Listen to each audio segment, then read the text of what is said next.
haatanna dhegaystayaal ku soo dhowaada barnaamijkii Galka Baarista iyo Haruun Macruuf.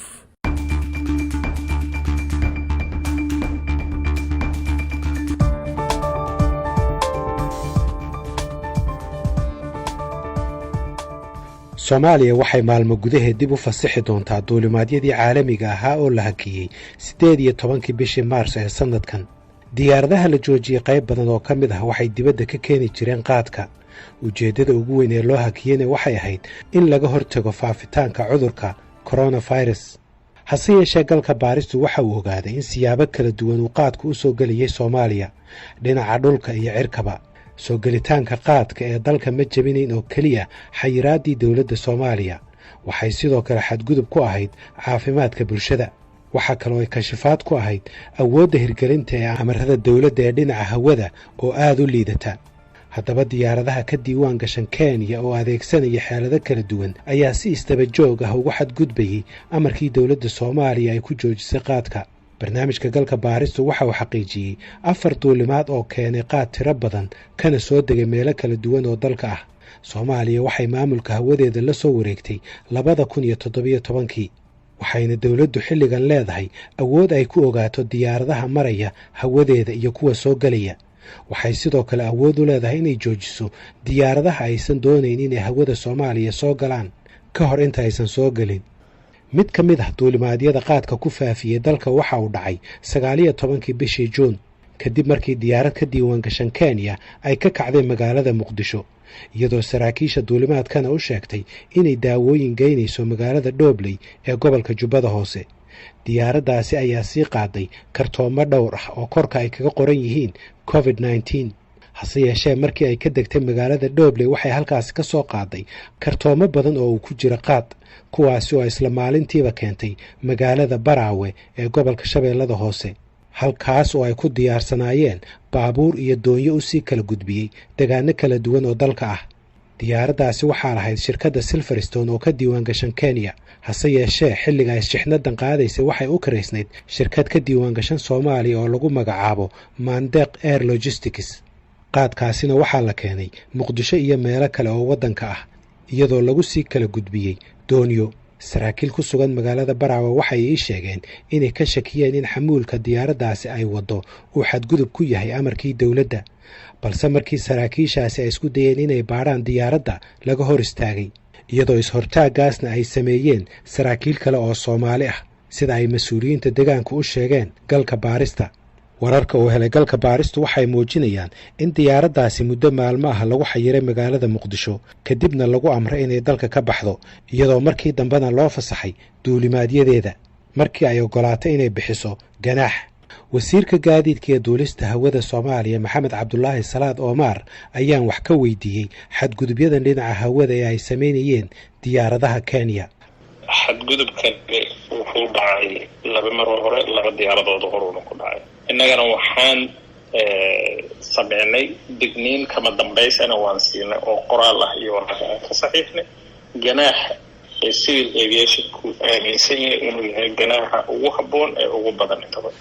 Silverstone ma ka mid tahay shirkadaha digniinta kama dambaysta la siiyay? shirkadaha hore dambiga u galay waxay ahaayeen Air iyo Silverstone.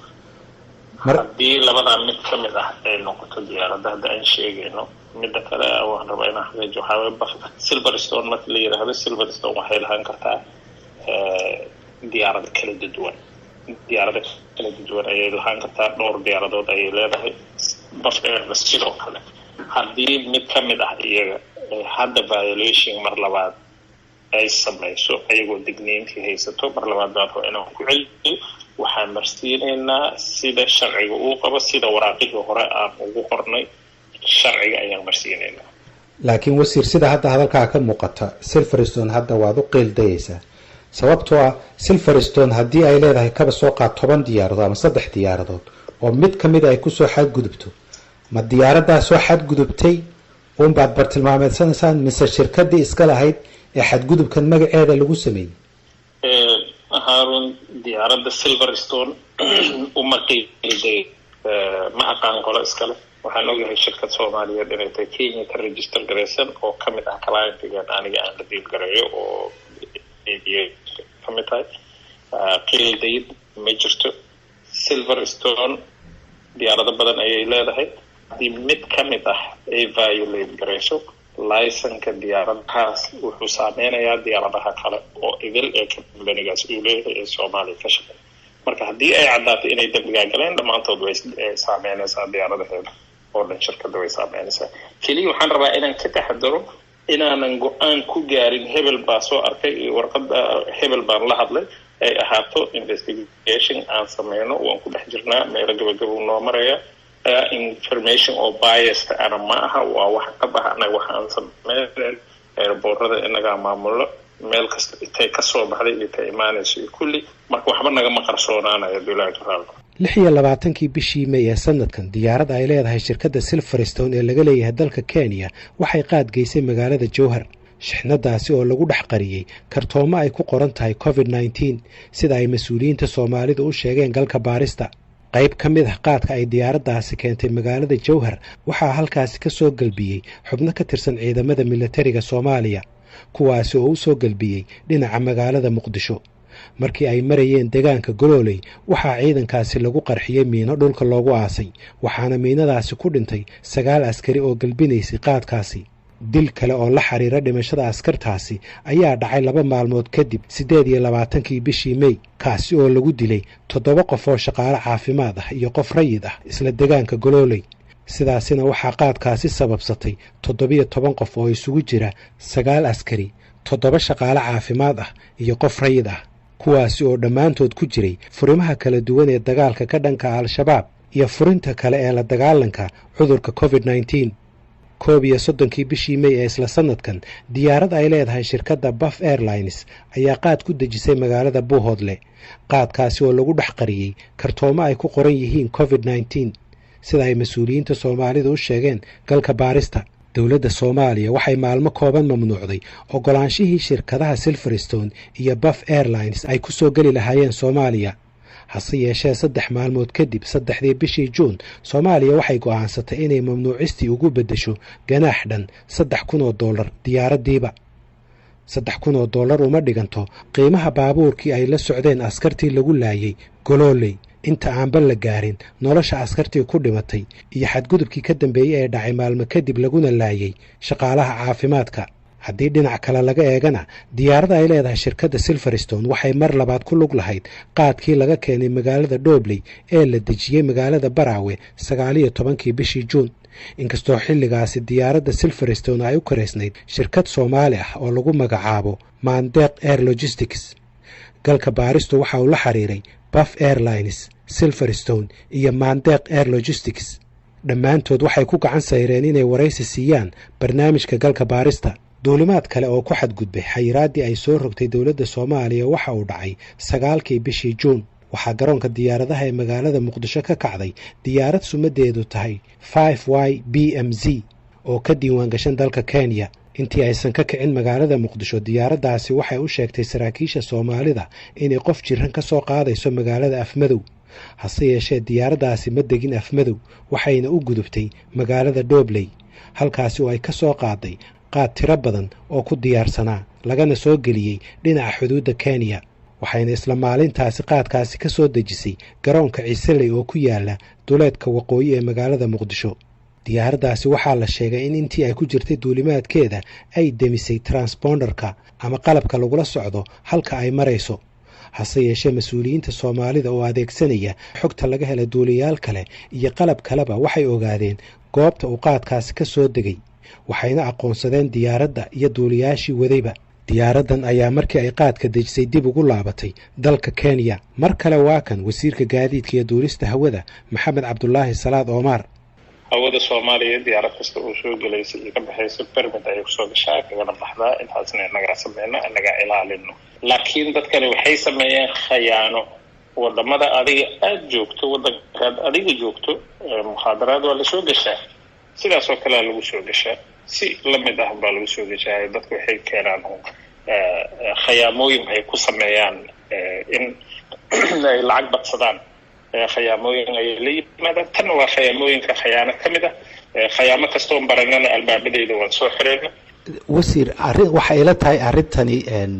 kulley fasiraadaada nawaad bixin doontaa in arintani kaba culus tahayba xadgudub kaliya midda koowaad go'aankii dawladda ku xadgudubtay midda labaad sidaad sheegayso khiyaanay samaysay midda saddexaad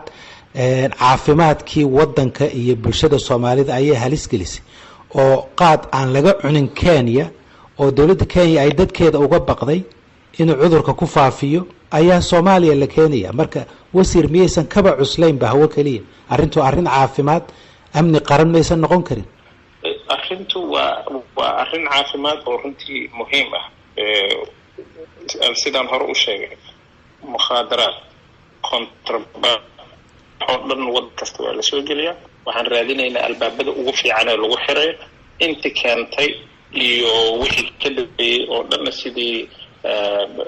looga taxadir lahaa inaynan dib dambe u isticmaalin hawadeena in culayska ugu badan ayaga uu ku dhaco si uu cashir inta kalena ugu noqdo Soomaaliya waxay xilligan doonaysaa inay cabashadeeda si toos ah u gaarsiiso dawladda Kenya isla markaana ay la socodsiiso hay'adaha caalamiga ee duulimaadyada hawada iyadoo bartilmaameedsanaysa duuliyayaasha diyaaradaha tusaale ahaan 13kii bishii Juun Soomaaliya waxay qoraal u qortay dawladda Kenya ay kaga codsanayso in shaqada duuliyanimada laga joojiyo labadii duuliye ee waday diyaaradii qaadka geysay garoonka Ciisaley xasan xaashi maxamed waa gudoomiyaha shirkadaha diyaaradaha Soomaalida waxaan wax ka weydiiyay xadgudubyadan dhacaya oo ay ku lug lahayd mid kamid ah shirkadaha diyaaradaha Soomaalida runtii aad baan uga xunnahay anagu waana ka soo horjeednaa xilli la ilaalinayo badqabka dalka iyo dadka in shaad la soo geliyo oo ay diyaaraduhu soo geliyaan annagu ka urur ahaan aad baan uga soo horjeednaa ma danaynayna arrintaas waxaana la mid tahay waxyaabaha dalka lagu ilaalinayo ka mid ah waaye laakiin si guud haddaan ku weydiiyo seed u aragtaa idinkoo mas-uuliyiintii diyaaradaha ka mid ah in diyaaradihiinnii qaar ka mid a dhammaantood ma aha intooda badanna ma aha waa in yaroo ka mid a in loo adeegsado in agab ama shixnad sharci darro ah caafimaadkii dadkana maaragtay halis gelinaysa lagu gaadhsiiyo gobollo ka mid a waddanka maya anagu arrintaas waa sheegay aad baan uga soo horjeednaa mana yeelayna shirkad ka mid a associationkeega in ay fal noocaasa ku shaqaysato haddana ay maaragtay iyadoo ku dhaawacaysa badqabka dalka iyo dadka raalli kama nihin annagu arrintaas baana ka soo horjeednaa waxaa kaloo Galka Baarista u ogaaday in diyaarada ay leedahay shirkadda Hanford Africa ay soo codsatay 13kii bishan Juulaay in loo ogolaado inay shixnad isugu jirta daawo caano iyo khudaar geyso magaalada Hargeysa hase yeeshee mas-uuliyiinta duulista hawada ee Soomaalidu waxay diideen diyaaraddaasi inay soo gasho hawada kadib markii ay heleen xogo sheegaya in dhab ahaan ay diyaaraddaasi sido shixnad qaad ah mas-uuliyiinta Soomaalidu waxay ii sheegeen inuu xiriir weyn ka dhaxeeyo fiditaanka cudurka COVID-19 iyo qaadka soo galaya waddanka Abuukar Cawaale Qaadiid waxa uu ololeeyaa la dagaalanka qaadka waxaana ugu baaqay mas-uuliyiinta Soomaalida inaysan fududaynin qaadkan soo galaya gudaha Soomaaliya iyo xadgudubka ay sameynayaan diyaaradaha Kenya COVID-19 waa masiibo ilaahay adduunka u soo diray dadkuna way u baahan yihiin gargaar degdega laakiin baakadkiisa iyo calaamadiisii in loo isticmaalo waan maqlay qaadka Itoobiya ka soo gala dhinaca beledweyne oo kala ka soo gala halkaas diyaaradaha localka laga soo saaro muqdisho saas ku yimaado muqdisho waxa gudbinayo airport soo dhaafanayna waa isla rag saraakiil ah marka eedaasi kolley anigu waxaan korka uga tuurayaa waa raggii ay ahayd mas'uuliyadda ku dhaartay oo moral ahaan ahayd inay dhibtaas ka hortagaan waana musuqmaasuq waana waxyaalaha geeska Afrika iyo Soomaaliya la haray oo ayaan darro weyn runtii ganaaxa iyo lacagta la saarayo shirkadahan waxa laga yaabaa inay si dhib yar uga heli karaan qaadka ay soo gelinayaan marka maxaad ku talin lahayd in lagu joojin karo diyaaradahan sharci darrada ku soo gelinaya qaadka waddanka uma maqlaynayo runtii ganaax yar oo la saaray inay ku istaagayaan diyaaradahan waxa layska siiya wasaaradda duulista iyo hawada diyaaradii xushmad darraysa ama ku kacda fal dambigaasa waxaan aaminsanahay total in laysinka laga qaado ay cargo ku keeni karto waxaan kaloo aaminsanahay runtii hadda foodo waxaan lagu soo haysaa 1 August oo la filayo hawada in la furo waxa non essential ahayn oo aan muhiim ahayn oo weli cudurkii waa cilad weli taagan in diyaaradoo dhan ba aan loo furin ba qaadkaan aaminsanahay hadda ka hor baa gabar fanaanada haysta waxay tiri in dhibaato ugu filan faraqan ku haystaa Soomaaliya waxaa dhibaato hadda ugu filan qaadka badda iyo dhulka ka soo galaya meesha kaliya oo aan awood u leenahay oo aan kontrooli karno waa cirka waxaan boorin lahaa oo aan dhiirigelin lahaa war iyadoo loo turay ayaha ubadka Soomaaliyeed bilaa calaykum ya cirka la soo furin barnaamijkii galka baaristuna waa naga intaas